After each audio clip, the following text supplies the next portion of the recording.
Ito nga pala mga par ang tinatawag nilang magnetic hill na matatagpuan sa barangay Sampaloc, Tanay, Rizal.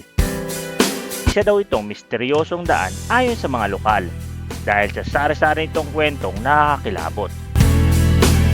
Kagaya namin mga driver, hirap kaming umahon dito, parang hinihila yung sasakyan namin pababa. Kaya marami ring nadidisgrasya rito. Simula sa ibabaw wala ng preno. Ayon sa mga driver na palagi ang dumaraan sa lugar, ay marami silang nararanasang kababalagan sa lugar. Mga veteranong driver, nagtataka din sila eh. Minsan, sila namamatay pa yung kanilang makina. So, titigil sila sa kalagitnaan.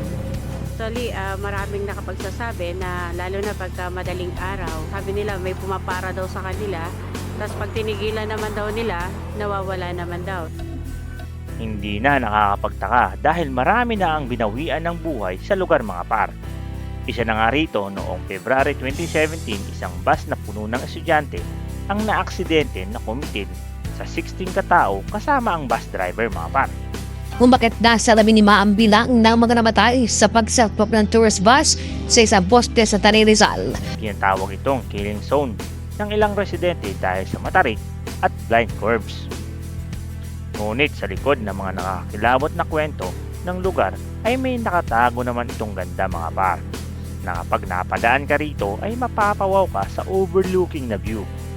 Kaya par, kapag napadaan ka dito ay double check sa preno ng iyong sasakyan. Sabayan mo pa ng panalangin sa Panginoon para sa safe na biyahe.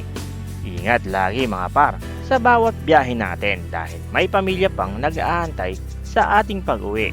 Maraming salamat. Ako nga pala si DougsTV. Bye-bye.